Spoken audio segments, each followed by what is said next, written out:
Whether you're picking and grinning or just grinning, grab a drink, pull up a seat. It's time for Roots Music Rambler. Turn it up.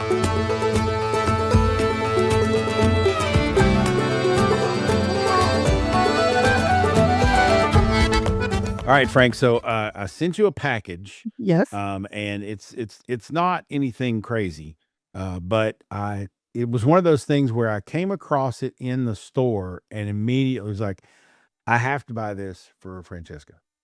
Absolutely have to. So, but I told for the viewers and listeners out there, I sent her this package, this gift I found for her. And I wasn't like shopping for a gift for her. It was literally it jumped off the shelf and said, you have to buy me and give it to Francesca. And so I shipped it to her, but I told her not to open it until we recorded the next episode of the show. So that's where we are. So Francesca, do the honors and open your package. This is my unboxing. Okay. Yeah. I'm not going to show the side with the label because no one needs to know my address. I don't want to get any hate mail.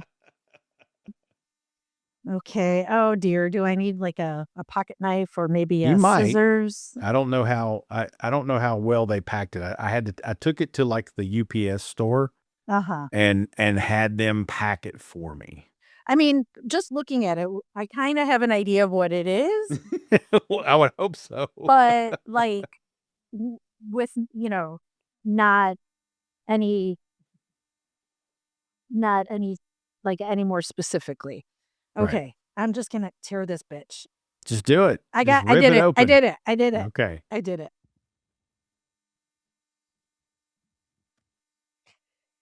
Bless America. Okay. I'm like, it's like Christmas morning, I swear. Oh, no, you haven't seen the best part yet. What? Did you meet them? No. This was for sale in a store? It was in Grimey's in Nashville. Oh, yeah. So for those people who are listening and can't see the images here, that is an autographed copy of the latest album from the Secret Sisters, which we've heard about from Frank ad nauseum on the show because they're one of her favorite. In a good way, yeah. One of her favorite acts. And so I'm flipping through albums at Grimey's. This is, a few weeks ago now. And I just, boom, there's an autographed Secret Sisters. And I was like, there's no way in hell I can walk out of here without this record. Aww. That is so thoughtful. Thank you. You're I have welcome. the best podcast partner ever. I don't care what anybody says, Jason Falls. There you go. Can you guys see it? You also can see the... Yeah, you can. If you're watching, you can probably see that briefly. Yeah. Thank you. Yes, I do. I love them. And was it not this past? So 2024. This album was one of my top 5 of the year. Yep. And it says recorded at Fame Studios. I visited there, and I know Jason has been there too. Yep. In Muscle Shoals, Alabama, and Sundrop Sound in Florence, Alabama. There you go. There too. Signed, gatefold. Oh, it's a color exclusive as well. Oh. Signed, gatefold, pressed on jade vinyl. Should I open it? Should we look at the pretty records? I don't know. I'm kind of partial to if I get something signed, it goes straight into a frame. I don't look at the record or anything. Oh, really? Okay. But that's my choosing. Like I for instance, I have the first copy of Britt Taylor's Kentucky Bluegrass album, or no, Kentucky Blue album. Mm-hmm. I bought in a store and it was signed, and I was like really upset that it was signed because I'm like, I want to play this record, but I don't want to not frame a signed copy of the record. And my Dwight Yoakam, the only copy I have of Dwight Yoakam's 3 Pairs album, which is sitting right over my shoulder, is signed, and I've never put it on the turntable. I've never taken it out of the sleeve. Nothing. Oh, wow. Like is I put it still it right in the plastic? It's still, no, I think I took it out of the plastic, but I framed it, and I haven't, the record and the sleeve have not been taken out of the jacket. Like it's never been touched. But that's just me. I'm kind of freaky like that. I think there's a lot of people who have signed albums that they unbox and throw on the turntable and listen to. I happen to have a signed North Mississippi All Stars album Uh-huh. that I have played on my turntable before I realized it was signed. Like, it was Oh, after I geez. brought it home and opened it and everything. I looked down and was like, "Oh my god, this is fucking autographed." But, Um, okay, the so now this is just, a question from someone who's not in the know, right? And that someone is me. Now, I'm not like a collector of valuable things or whatever. Like I have some autograph stuff like from athletes. Like yeah, I have a signed picture of Brent Seabrook after the Blackhawks won the Stanley Cup in 2012, nice. 2010, excuse me. Um, okay, so this is signed on the jacket, the Correct. outside. Okay. So um what harm would it do to play the record or take it out and look at it? Is it just like not worth as much then if the seal is broken? I think if I were a record store owner and someone came into me and said, "I want to sell you this record. It's an autographed copy of the Secret Sisters." The more that has been done to everything from the packaging to the actual disc, the less I'm going to offer for it. Okay. If it came to me like that, factory sealed, signed, special color, whatever the sticker price was of it, I would probably pay. If I were the owner of the thing and wanted to make a profit off of it, I'd probably go about 20% or 30% down and say, if it's worth $100, I'll give you $70 for it. But if you took the seal off and it was not factory sealed anymore, therefore the jacket and the autographs have the ability to be scuffed or Mm, damaged, then instead of paying 70%, I'm going to pay 30%. yeah. And if Now, there's, okay, if the, sorry. yeah, all the different things, you have to judge, is the disc in mint condition? Is it in very good? Is it good? And then is the jacket in mint condition? All those different things devalue it marginally until you get Yeah. down to why record stores will, "Oh yeah, I'll give you $5 for that $100 album."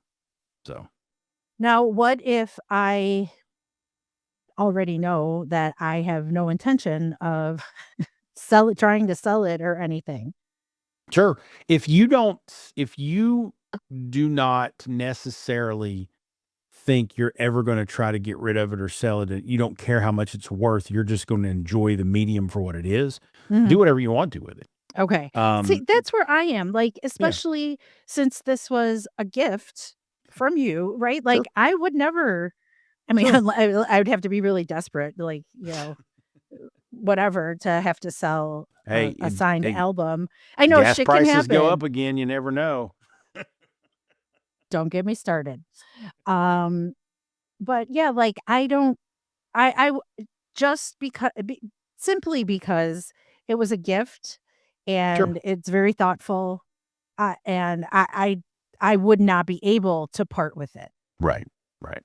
Well, and I think there are, like, for instance, the Dwight Yoakam album that I've referred to, it actually it's personal. It says, "To Jason," Yeah. your friend or best wishes or something like that, Dwight Yoakam. And so that limits me from ever even being able to sell it if I wanted to. I would never wanna sell that because, like, he's, top 5 of my favorite artists of all Right. time. I'm not gonna get rid of that at all. But if I look across, I've got the Hayes Carl album right Mhm. above it is autographed as well. It's not personalized. So if I ever wanted to sell it, I could. Now, here's what I do with auto. Like, when I got that from, I ordered it from Hayes Carl's website, and apparently I was one of the first how many ever. So it became signed. That actually pissed me off because what that meant is I got to go buy another copy of the album if I want to play it, because I'm putting the Hayes Carl album under glass, Yeah. right? If it's autographed.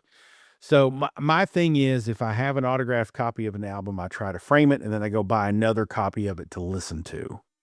And I feel like that's just kind of a measure of my dedication to that artist or whatever. But I also like having these signed albums, on my wall. And I, for whatever reason, I feel like I need to keep the record and everything intact in there, and it's all one unit, and it's that way. When I die, if my kids want to sell it, they can sell it. I guess that's true, like a Yeah, legacy kinda thing. yeah, Well, I mean, I I like the idea of framing it, right? Because mm, it's a nice, it's cool. it's a focal point and a conversation starter, Yeah. but, like, I might take the record out and protect it. So, when I'm not listening to it, and Sure. then just put the sleeve in a frame. I don't Okay. know. I appreciate your input, Yeah. and of course I appreciate the gift. And Tom is way more into this sort of thing than I am. So he's been dying because this was delivered um last week when I was on spring break and I was Yeah. out of town. So Tom's like, "You got a record from Jason." I'm like, "What?" I'm like, "No, it was supposed to be a surprise. Like, did you open it?" He goes, "No, it's not addressed to me. I'm not gonna open it." I said, Right. "Okay, that's good." Um but how do you know it's a record? And he's like, it's the It package, like, comes that in a can't 12 by be." 12 box. Right. It's real thin. Yeah. And I was like, "Oh, okay, all right, fine." So he's been dying. He's like, "When are you gonna record again so you can open this? I wanna know what's in there." Sure. So maybe I'll make him wait until this episode airs. Ah, there you go. Torture him a little bit. Yeah, Ah, everybody, was gonna do it to each their own. If you wanna protect just the jacket because it's autographed, great. If you don't wanna protect it at all, that's fine too. My thing is, though, I just feel like it is in some form or fashion to someone out there, collectible and worth money, and I'm gonna try to protect it. And I feel like going out and spending another 20, $30 to buy a second copy of the album so I can listen to it isn't much to ask. So that's kinda true. my approach. But Yeah. and I've got let's see, I've got, George Dukas, our buddy George Dukas sent Oh, me yeah, over yeah, yeah. one of his record there. I got a Brent Cobb signed copy of Keep 'Em on the Toes.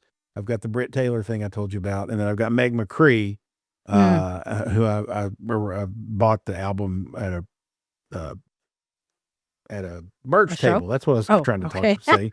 Merch table at an event when she opened up for Marcus King, and I bought it there. And Oh, yeah. she actually peeled open the corner and signed the actual record jacket without me even asking. I wasn't necessarily asking for a signed version of it, but she just went ahead and signed it anyway. I'm like, okay, cool. But immediately I went out to the guest room records here in town and got another copy of it so I could listen to Yeah. it because I wanted to frame it. But Wait, now that we're talking about it, I may already have this album. I feel well, good. maybe I do. I can't remember. I'll have to go Well, upstairs and check. But yeah, if you if do now, so, you just then frame the thing and you're good. right in the frame. There you go. Ah, thanks, Jason. You're very welcome. Again, I saw that and I just knew I cannot leave this room without this album. There's no way in hell that I can get away with this. Like if I ever told you, oh, I saw his autographed Sisters album and Grammys once, thought about you, but I didn't buy it, you'd never speak to me again. So, No, that's not true. But it is very thoughtful and generous, and I very much appreciate it. well, good. Welcome to Roots Music Rambler. She's Frank, And he's false. and we're rambling on through the stories behind the music we love. Yes, and, like, okay, I just unboxed this gift, right? And now I'm even gonna be more excited because we are talking with one of my newer favorite artists, Lucciana Costa. So Luciana is a gifted writer, talented multi-instrumentalist who kind of has her hat in a bunch of different rings. I'd say, yeah. Most people know her as half of the Americana and alt country duo King Margo, which has had a sniff or two on the Americana charts of late with their single Game Over. She's also involved in friend of the show Gabe Lee's band. So we've heard duets with them before up on the old Spotify's and whatnot. But Luciana is part of many different acts and projects and in various capacities. So we're going to ask her all about that. But she plays the dobro, guitar, piano, the cajon. In addition to writing songs for her solo releases and King Margo project, she has written scores for films and commercials. She served as the director of youth music programs. She's done curriculum development for arts education. And because that isn't enough, she's working on a freaking novel too. And now I'm exhausted. Yeah. Just just listening to you, ramble all that off. But, that being said, I'm just gonna go out, come out and say that Luciana Costa is a bona fide badass, and I feel a deeper connection with her because if you couldn't tell from her name, Luciana is one of my people. That's right, she's a fellow Italian American and also a fellow Midwesterner, even though she's from Michigan. She's from that one town, that is home to my school's arch enemy. Ah, So, but for Lucciana, I can look past that. yeah. Okay. She also happens to be one of my people too, because she was born in and is originally from the great state of West by God, Virginia. Oh, yes, exactly. She's got a very diverse background, and we can't wait to talk to her about how it all informs her playing and her songwriting. Clearly, we have a whole lot to talk about with Luciana Costa. You're going to want to get yourself a refill and settle in. So let's take a break so we can do that. Thank the fine sponsors that make this show happen. When we come back, we'll be chatting with half of King Margo, Luciana Costa. Stay tuned. This is Roots Music Rambler.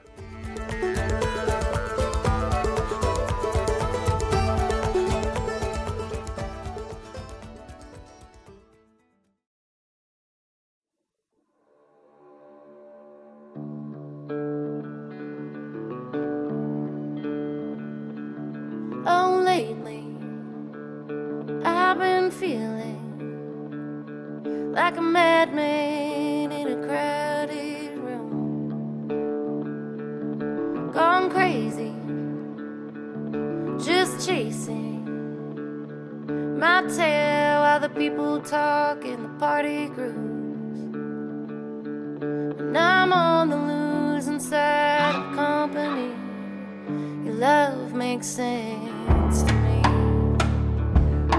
Welcome back to Roots Music Rambler. That gorgeous song right there that you just heard is Your Love Makes Sense to Me, the latest single from our guest today, Luciana Costa, half of the duo of King Margo, collaborator with folks like our pal Gabe Lee, but also an amazing solo artist in her own right. Luciana, I know Francesca is, I'm usually the one that's like bursting at the seams, tickled that our guest is here, but this one we turned the tables. Not that I'm not excited to have you here, but Aw. Francesca is tickled to have you as a guest. So I'm glad you're here. Welcome and thank you for taking some time to hang with us.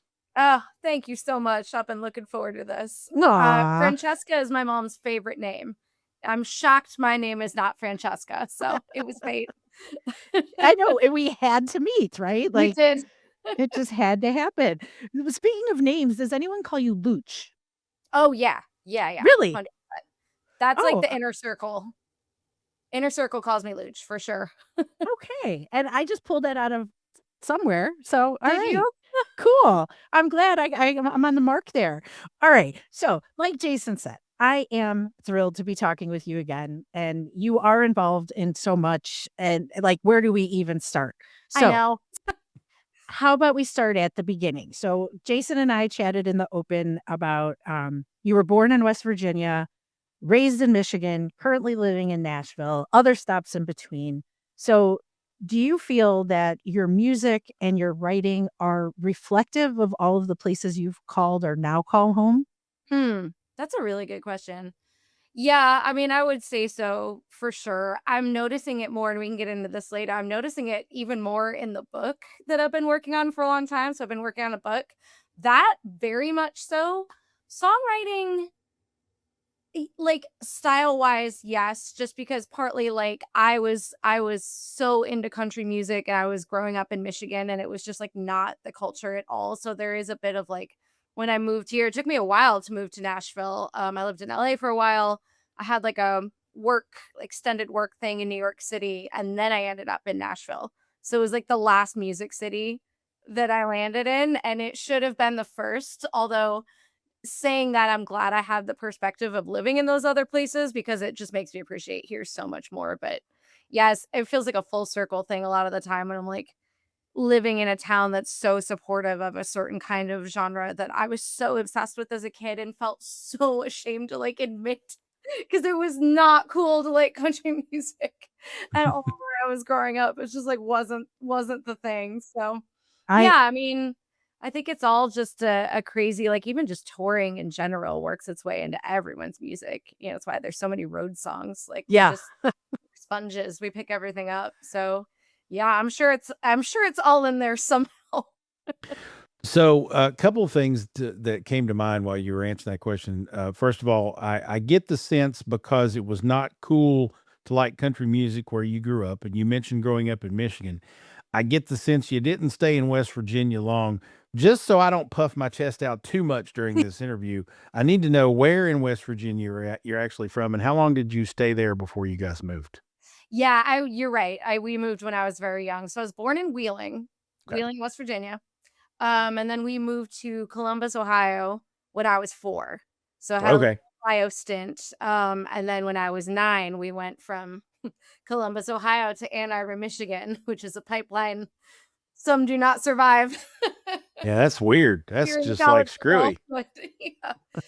We were kind of following my dad's work, and he found a job in Monroe, Michigan, which was about 30 minutes south. And my parents didn't know anything about Ann Arbor at all. They went in blind, and they were just like, "It seems cool." And the band that I was obsessed with as a child was playing a show at the Arc in Ann Arbor, and that was really what sealed the deal. They were like, "This is going to be good for her," as like a huge music fan, and they were very supportive of that. So Oh, that's so yeah. Well, sweet. Still wait a there. minute. What was the band? It was the Rankin family. They're Canadian, like Celtic like now I think they would fall under Americana. At the Okay. Okay. time, that wasn't as widely used, I don't think, because this was like the 90s, like the Yeah. early 2000s.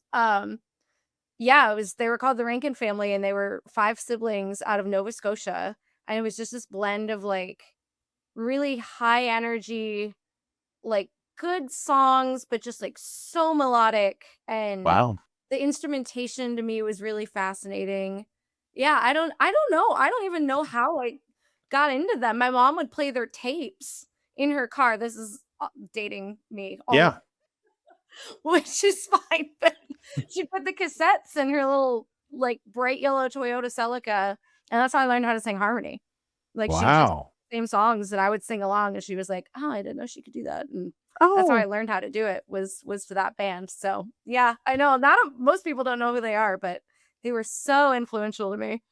So rolling off that particular time in your life and that topic, obviously, I think you're the granddaughter of a jazz pianist. I am. You obviously have some roots in Appalachia, up and down the Rust Belt parkways. It seems you didn't have much of a choice; that you were kind of destined to be a musician and a songwriter. Is that accurate? And can you recall the moment you decided music is what you wanted to do? it's it's fairly accurate. I mean, yeah, that's like the saying about the people that keep doing music for the rest of their lives just like can't do anything else. Like there's definitely an element of that. Um yeah, I mean singing was my very first love. So, I think it started with that. I'm very young, like 3, would just belt my little heart out, and my mom was so attuned to like understanding who I was gonna be as a young person, which I really appreciate in retrospect. And she just immediately was like, she likes to sing, let's put her in choir. So I was in the Columbus Children's Choir when I was 6, which was really, really young, like super young to be in that environment. But I learned a lot, most of it I don't even remember, but it was very formal. I learned like actual vocal training, had a couple of solos, which was like really formative for just learning how to like be terrified and do it anyway kind of thing, which was really good. Um, but it evolved in very strange ways at times. I had the influence from my grandfather. So it was my dad's dad was a jazz pianist and a vibraphonist, and he was amazing, like truly an incredible musician. Probably could have been like a household name in the jazz world, but he unfortunately died when he was only 32. So my dad was oh, 2. He was oh, Wow. geez. really, really young. Yeah. So he accomplished a lot in a short amount of time, but that was always kind of like, in the family lore, Mm. and still is. I still feel like the longer I've been in music, the more weirdly I feel connected to him, which is cool. But I took piano lessons. My parents put me in piano, and I'm grateful for it now. And I learned so much, and I still use, like, that's how I learned music theory. And I'm extremely grateful for that. At the time, I was not You're grateful and didn't. I just hated being told what to do, which is never disappeared throughout my life. But I did it. I did enjoy it in ways. I didn't like the rigid kind of classical structure. Sure. And so sort of kind of rebelled against it. I was also in violin lessons, which just did not take because I was so obsessed with the Celtic sound. I was like, well, I want to be like, I want to do the fiddle thing. And it just, couldn't do it. Was not for me.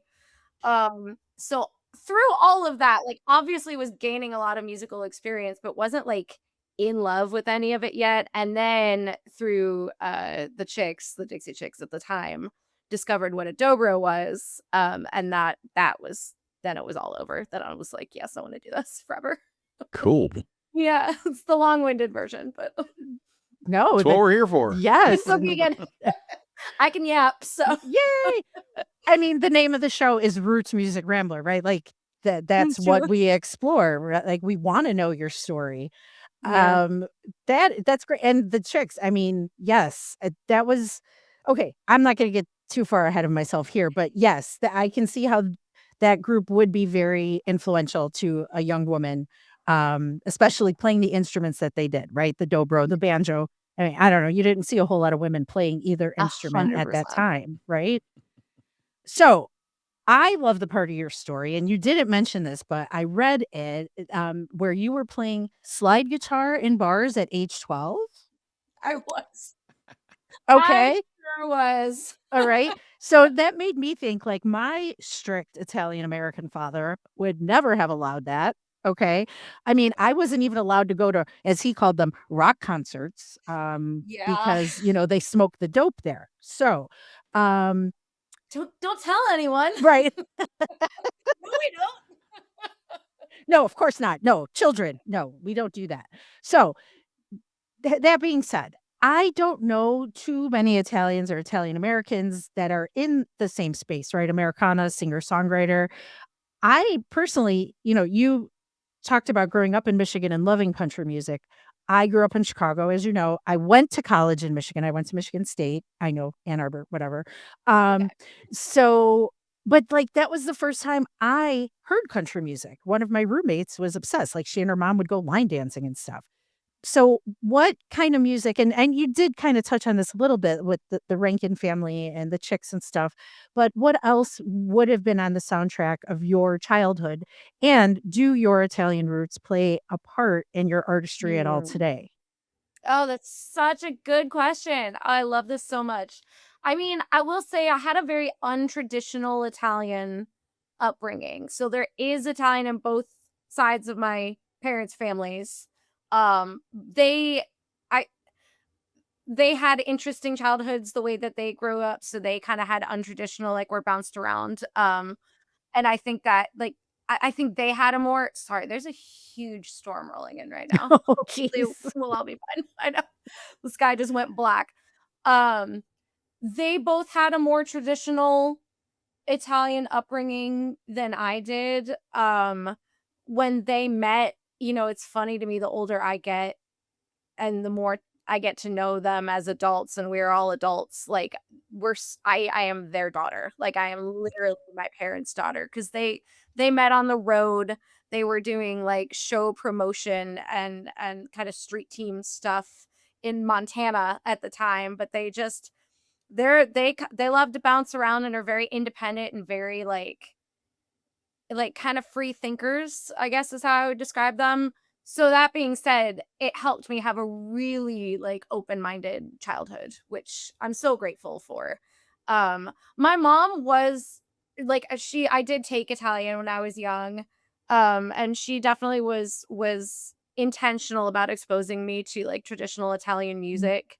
I took a few voice lessons to learn like some traditional Italian song. I'll never forget. Like I'm pretty sure O Sole Mio is like still in me somewhere to go sing for family members and stuff like that that were older. So there was some of that for sure. But they both were also just like sorry, the storm. Making sure it's not a tornado. I know it's crazy. It's the time of year here. But yeah, my dad he just loves singer-songwriters. Mm. Like that, he is the core of my reason that I knew anything about Texas country and red dirt music and any of that. Like both of my parents are incredible music fans, Huh? I will say. And that's another thing I appreciate more the older I get. because, I'm in music, and 80% of the people that I know don't listen to music with as much intent as they do, which is really cool to me. Nice. They're always discovering new artists. My mom is constantly sending me music that I've never heard of Cool. still. So yeah, they just really, really love creative expression. They both of them. It's at their core to like find it and share it and express it. And yeah, that was such an amazing thing to have as a kid. And they were also open-minded to the, once the dobro thing, that can of worms got opened, that changed everything. Because at first they were like, we're done buying you instruments. Like, you through them all. You're not like, disciplined enough. You don't seem to care that much. Like, we're not. So, of course, thank God, it was the perfect. Like, the second they said no, I was like, oh, okay, this is gonna be my. This is gonna be the one that sticks. Obviously. That's how it works. Yeah, they were super supportive once I think I had to like this is I had a wreath selling business when I was a kid. Wreath? This is a side tangent. I don't know if Wreath. I'll put this in any online public information. All right, so tell me how old you were when this dobro thing happened, and you said that kind of became your instrument. How long before you started exploring other instruments?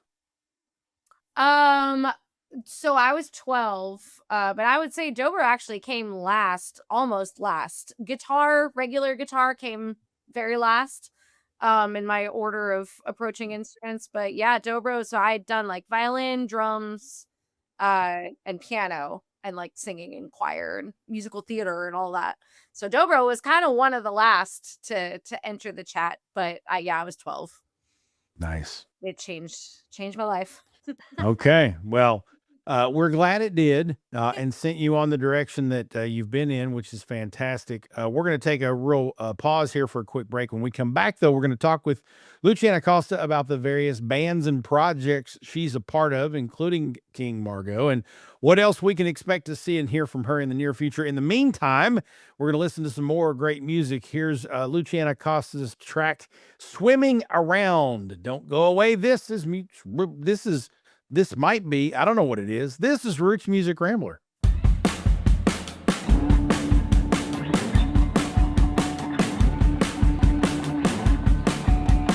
Good girl knows about your lip.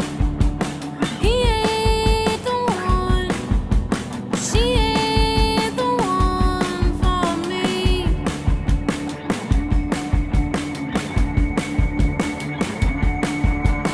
Sitting alone in my mountain top, ain't coming down.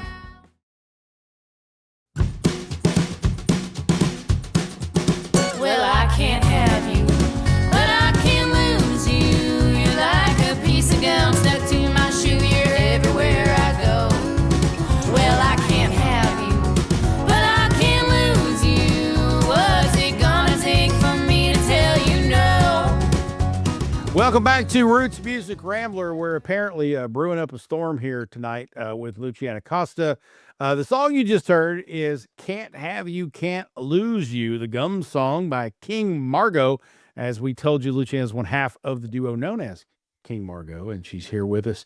So, Lucciana, that is such a fun song, and I know after Frank saw you all perform it for the first time, she couldn't stop talking about it. The other half of the duo, by the way, for those of you who don't know, is Rachel Coates.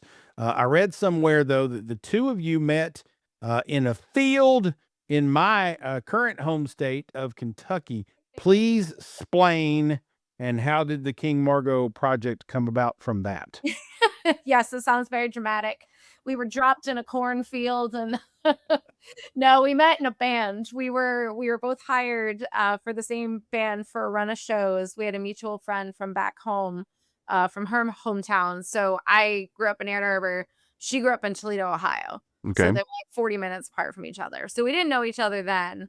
But we both got brought into this project, and they were based out of Bowling Green, Kentucky. So rolled up to rehearsal, just, for the first time, everyone's kind of meeting each other, and we just clicked. I mean, we just clicked immediately, like literally from day one. There was just this, like, we got along super well. And we were just like, you're cool, you're cool. And then we we ended up riding around together on that run because we were in kind of a caravan. And at the time, I was rocking a gold Chevy Express van named Vince. It had Nice. a bed in the back, and I was like sleeping in the back and doing the van life thing. Um, and so I was tasked with carrying all the gear around because it was only a 2-seater. So we put all the band gear in my van, and I only had room for one other person to ride. So Rachel and I spent a lot of time together on that run, or that whole summer, really. And yeah, just like loved singing together, like really truly immediately. We're just like, this feels so awesome. Yeah, so we decided to try and form our own project right after that, which originally was called Bashville. That was our duo name.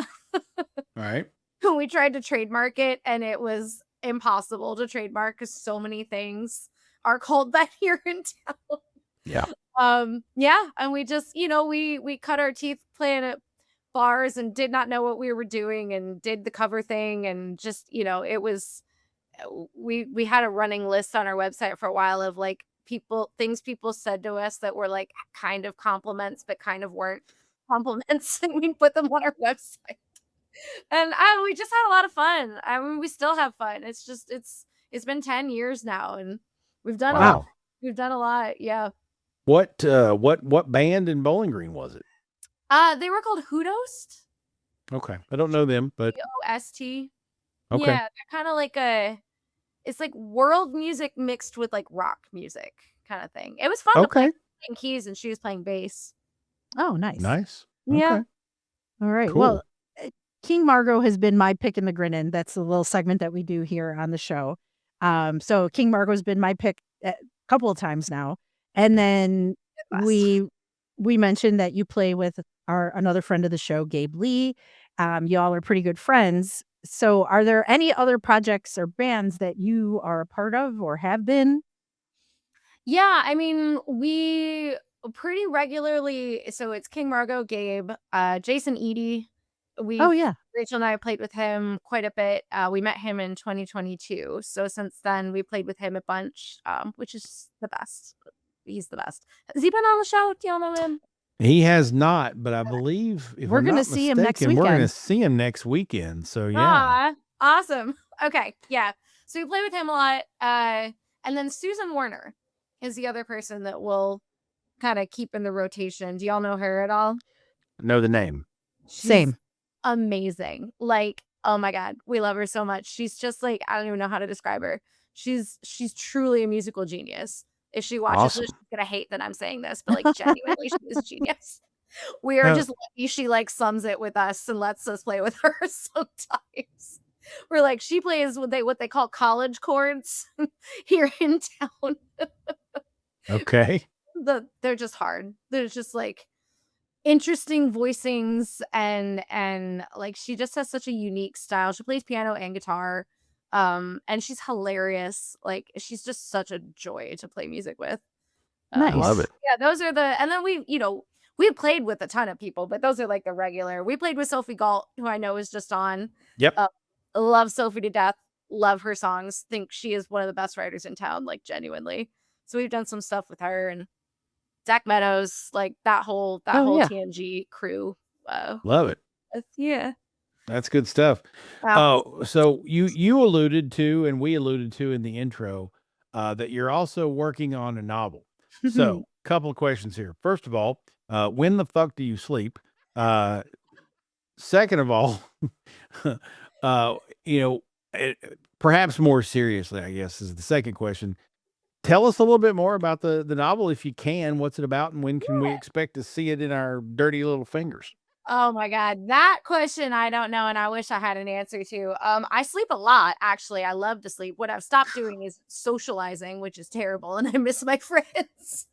I do still sleep because I don't function without it.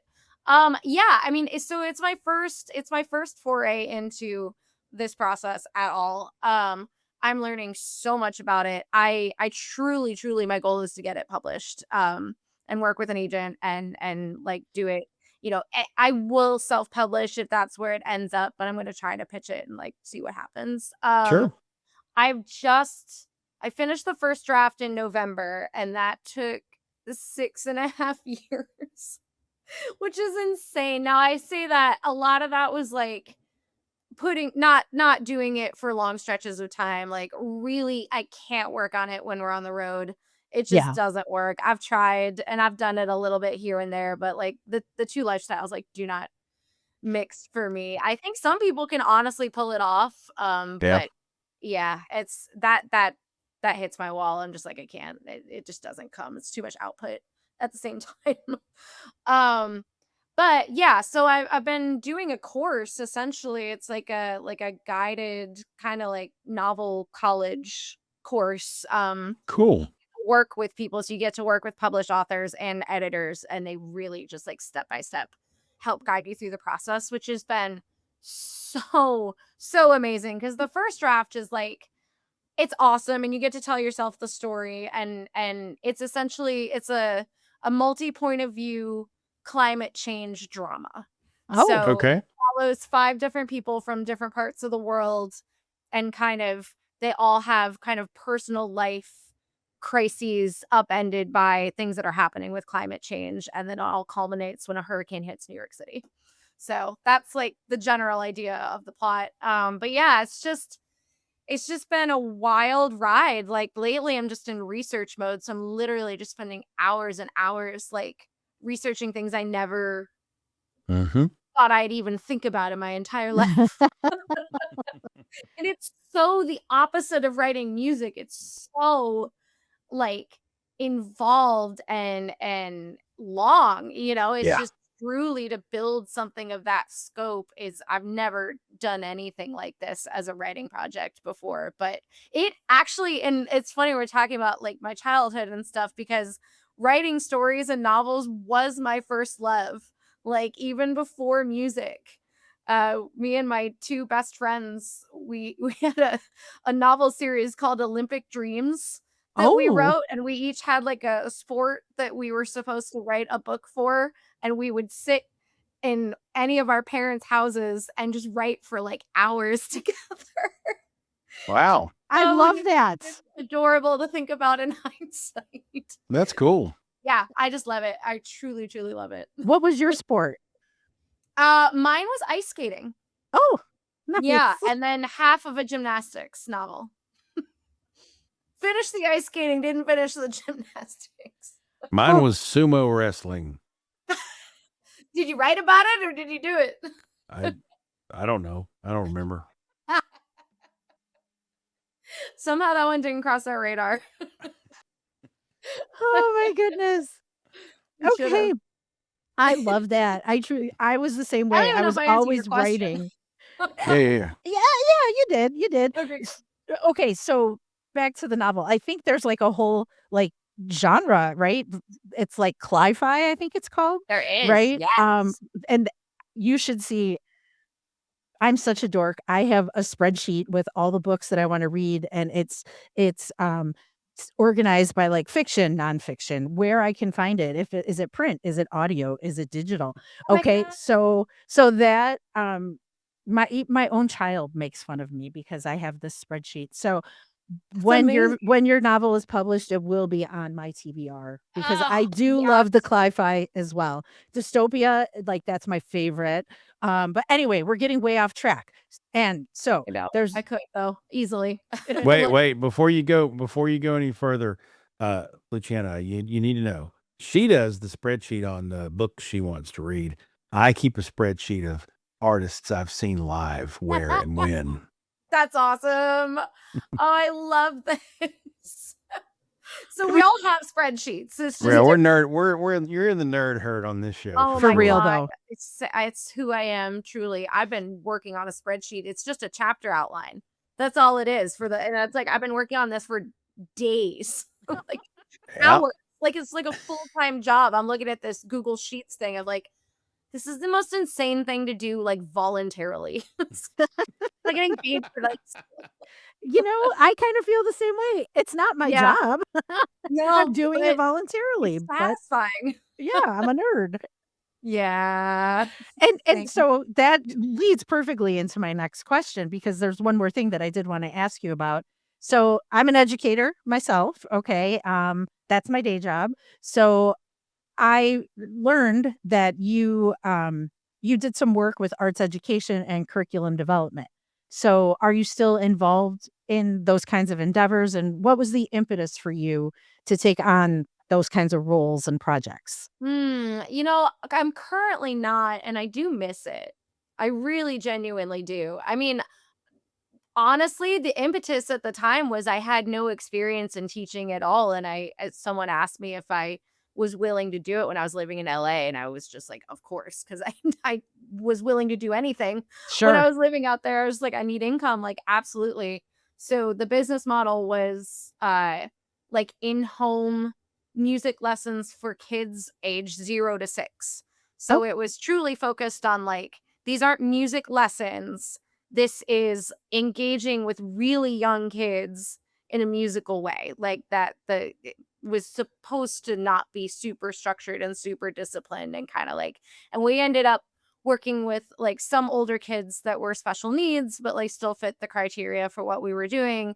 And I did that for years, and I loved it. I truly loved it. Like, I never had any experience uh just kind of communicating, especially with kids, in that way, because I wasn't, I don't think that I would have been a very good, and I don't think I've ever been good at the kind of very disciplined music teaching that is required to be great. I mean, truly, like, I respect Rachel's truly the music educator of the two of us. Like, she studied it in college. She's done it consistently ever since then. Like, she's really, really amazing. And she's a very methodical person and organized, and like, she's just such a good music teacher.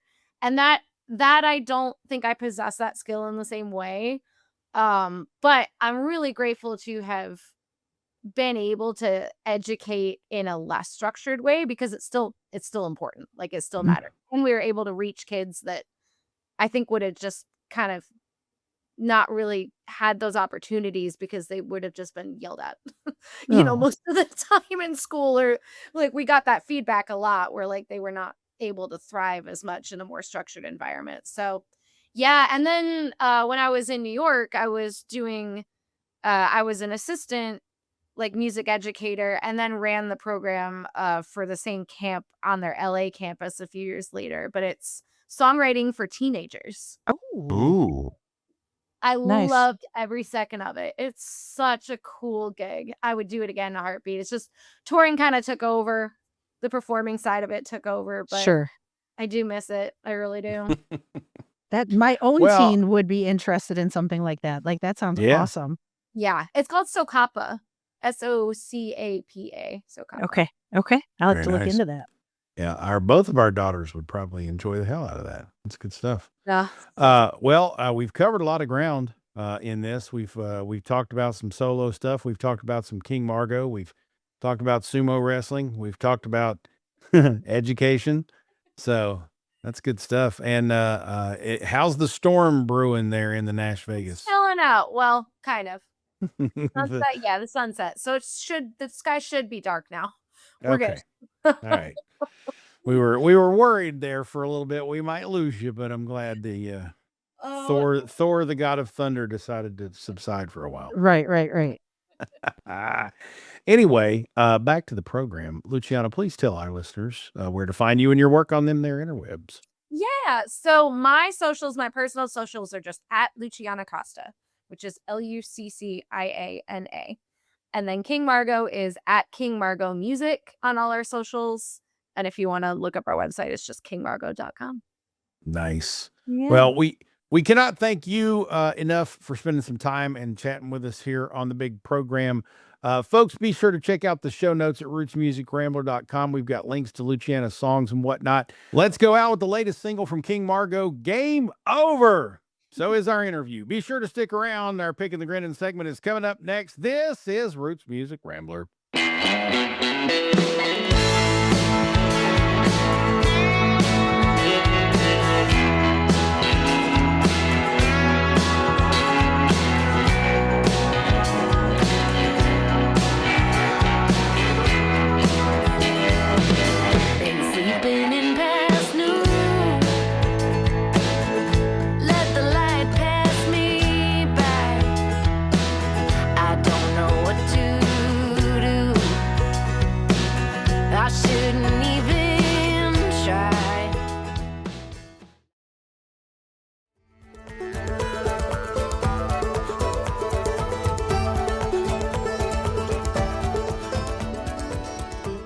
Welcome back to Roots Music Rambler.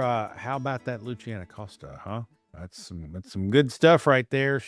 Hopefully she eventually finds time to sleep. But yeah, impressive. Very true. And I mentioned that, I think, when we were talking to her. I have played a bunch of King Margo tracks, or at least that one track, several times on my radio show in the last Yeah. couple months. So it's been popping out there, which is good. So it's good to see success following people we like. So For sure. all right, that brings us to the Pickin' the Grinnin segment here on the big program. That is where Frank and I pick things that are making us grin and sharing them with you. It's usually an artist or an album or a song. It might be a podcast. It might be a documentary. It might be a lot of other things. But it's usually something that goes in your earballs and makes you smile. The Pickin' the Grinnin segment. I'm going to be selfish this week, Frank, and go first. Because some of you may know that one of my day job things is I produce a podcast for a young lady by the name of Katie Combs. She's Life of Katie Ann on Instagram and TikTok. And she has a podcast called Listen Honey. She's a fellow Eastern Kentuckian like me, and she normally starts out any story with "Listen, honey, let me tell you something." It's one of those things. So we happened to record a couple of her episodes earlier this week, and I happened to be in the studio with my Pickin' the Grinnin' this week, and I got to hear his full story. And of course, I immediately was like, "Hey, I want to have you on my podcast too. It's not nearly as big as Katie's, but we talk about Americana music." And he was like, "Absolutely." So we will hopefully be hearing from him on a full episode here in the future. But the young man is by the name of Hunter Flynn. And the people around the state of Kentucky are probably saying right now in unison, "It's about fucking time you do Hunter Flynn on your damn podcast. Pickin' the Grinnin', you son of a bitch. You wait too long." So he's been out for a little while. I've heard his name bounced around. I hadn't had the opportunity to see him live or anything yet. Well, I spent a couple hours with him earlier this week and got to hear him play some songs and got to joke around with him about a couple of things.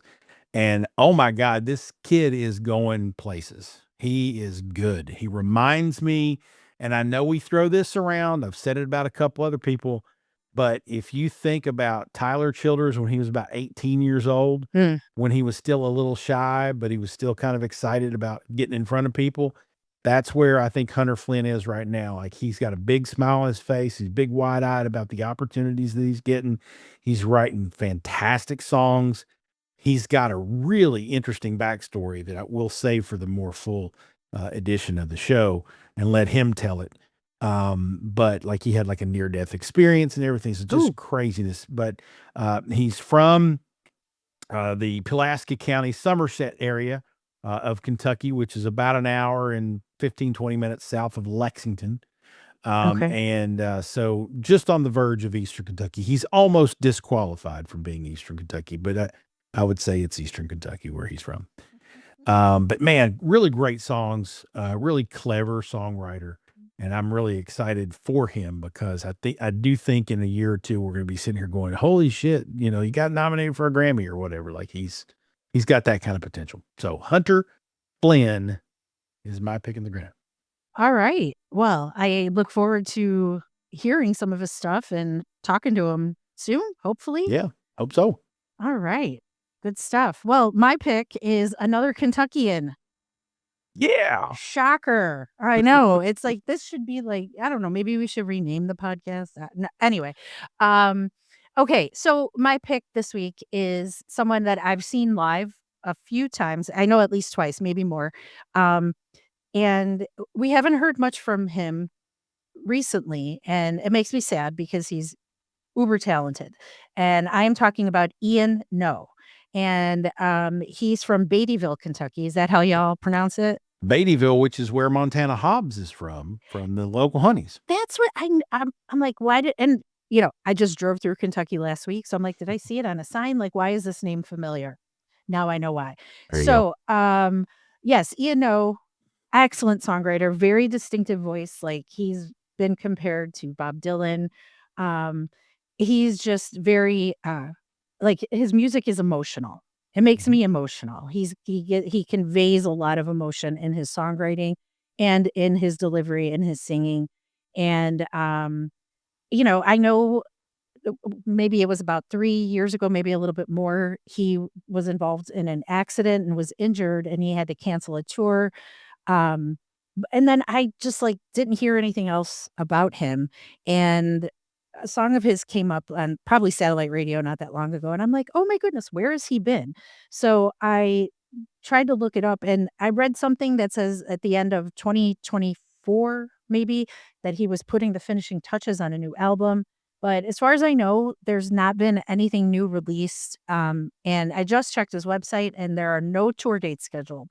So if anybody knows what's going on with Ian, no, please share. But in the meantime, if you haven't listened to his music, definitely check him out. If you like the kind of music that we talk about here, then you don't know Ian No, you want to know Ian No. Absolutely. That was Couldn't really agree corny. more.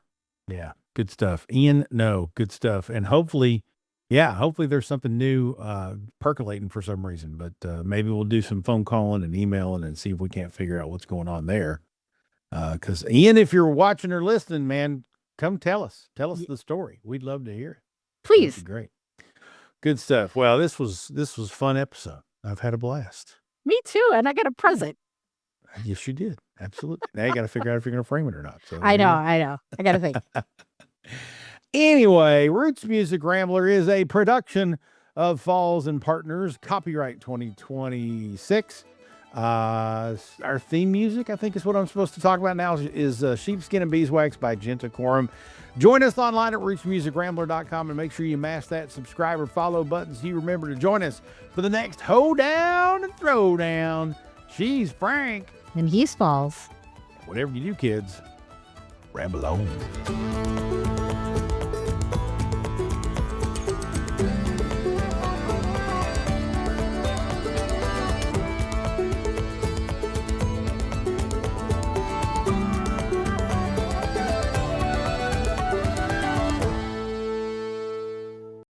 Where are you dialing in from?